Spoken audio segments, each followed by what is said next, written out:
ఇప్పుడు నీవు తీసుకునే నిర్ణయము, ఇప్పుడు నీవు తీసుకునే బాప్తిస్మము, ఇప్పుడు నీవు పొందుకుంటున్న రక్షణ, యేసు రక్తం వల్ల పాపాలు, ఇవన్నీ దేనికి?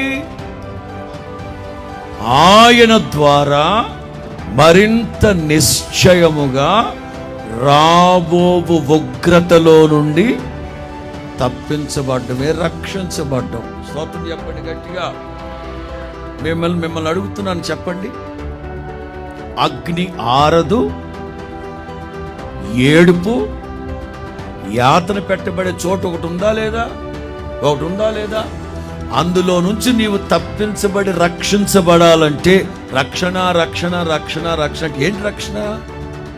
ఎస్, ఆరని అగ్ని, ఏడుపు, పండ్లు కొరకడం, యాతన పెట్టబడే చోటు, అక్కడ నుంచి నీవు తప్పించబడమే రక్షించబడ